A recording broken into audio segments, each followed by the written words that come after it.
Hi, welcome back to the Grayson One videos series on e-biking or electric biking.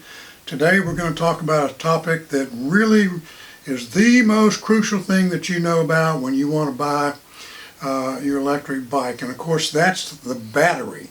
The battery is what makes your bike go. It levels out the hills. It's everything that is so crucial to making your bike work exactly the way, for the, remember we talked about type of ride you want. Recreational, commuter, those two kind of two big areas. So we're going to have a few little terms we're going to talk about. I'm not trying to make you an electrician. I just want you to know the terms that when you visit a bike shop, or if you look online, anything that you do in your research, you're going to keep seeing these terms come up. So I want you to at least be aware of them. I made a little chart here. I'm going to run through it with you. So the first thing we want to talk about is the word amps. And amps are how much power is moving through the system of your bike. The second word, volts. Volts is the force pushing amps through the system. Typically, the higher the voltage, the more energy moved. Now, volts are measured in units of 12, typically. So what we normally see on e-bikes is either a 36 volt or a 46 volt system. So that's one of those benchmark items you will want to look into, because there is a difference. The 48 typically is going to be a heavier battery. I'm going to show you mine battery in just a moment, and it's a 10-pounder, so it's a whopper. So we have amps, we have volts, and we have watts. Now the watts is the power measured in the term watts. It is a mathematical formula of volts times amps, and that is a sample of a 10 amp system times 36 volts would yield 360 volt battery. So that's just that's the straight math of it. Your battery will probably be, regardless of what these numbers are, amps and voltage, it's going to be listed as sort of a standard, as either a 360, a 500, a 750. Nice round numbers that are easy to keep up with. So from amps, volts, and watts, we have amp hours. And the amp hour is the capacity the battery has, or the amount of current the battery can deliver in 1 hour.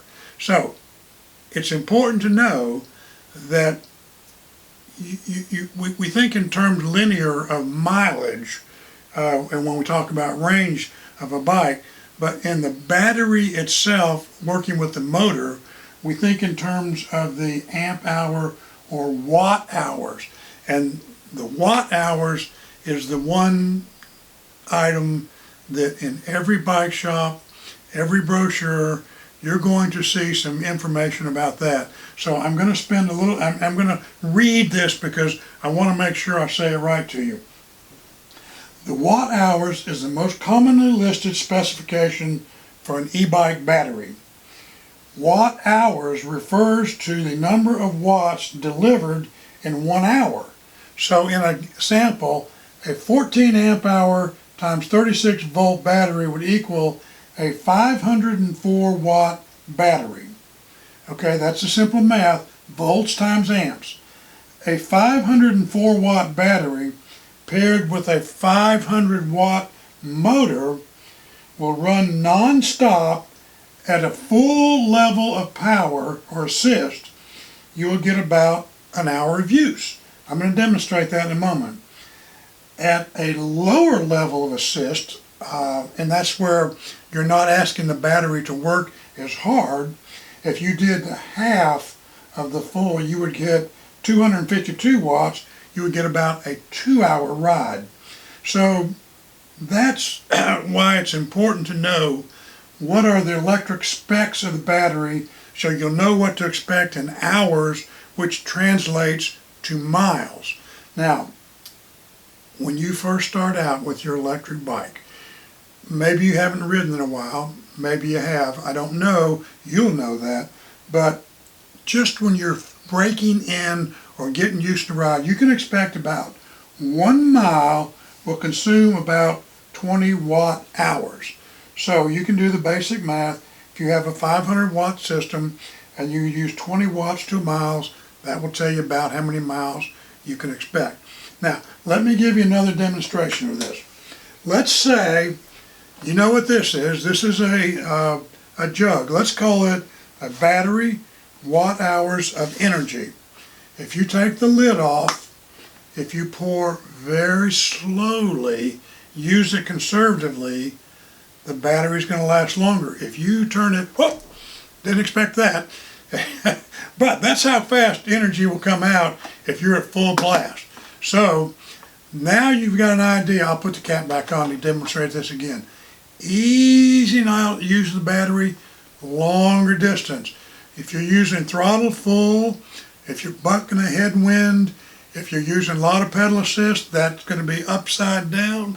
The battery's going to drain out quicker. That's your energy drain out. It just means you'll have to recharge. So I hope that makes sense to you. We'll pitch that aside. I'm going to show you my battery today. Now, you know from the other video, I have a Pedego bike. So out of the screen for a moment, this is my Pedego battery. It weighs about 10 pounds. It's very heavy duty, gives me a lot of power. You'll notice in the back, there's a light built into it. I'll talk about lighting on the back end later on. You notice I added a couple auxiliary reflector strips. There's an on-off. I mark mine off, on. It uses the international symbols, but I don't always remember those. So there's a fuse right here. So if the system gets overtaxed, that fuse will blow. What does that tell you? If maybe you're going to do some touring riding or where you're not near your house or assistance, throw in an extra fuse so that if you do lose a fuse, you'll be able to keep moving. Now here is where the power cord attaches. I'm going to drop out of the screen for just a second and show you how that works. Okay, this is converts my energy, my home energy, into recharging the battery. And it goes, there's 3 holes here, there's 3 pins here. You just take that, like, let's see, give it a good push.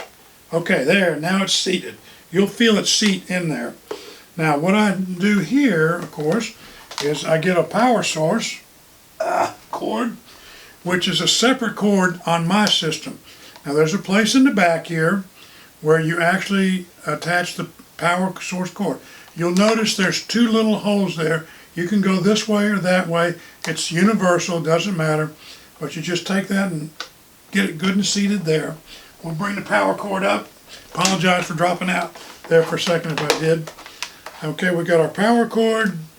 We've got our battery all set up for recharging. We plug it in right here for my power source. And boom-o, I'm charging my battery.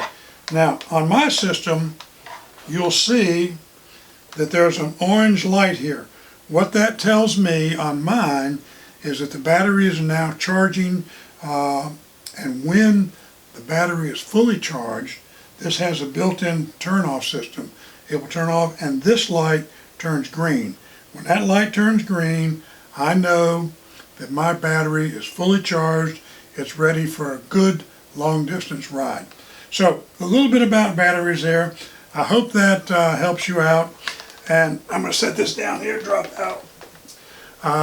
If you have questions, and you're a subscriber, or if you're a new person watching my videos, send me a comment, and I will try to answer the question for you. Again, not trying to make you an electrician, just want you to understand these terms so that when you go to buy your bike, it won't be foreign to you, and it won't sound like they're trying to tap dance around you. Hope you're having a great day. We're expecting some storms here in Georgia tonight, so I'm going to go get ready for that. And wherever you are in the world, as I always try to close out, have a great day.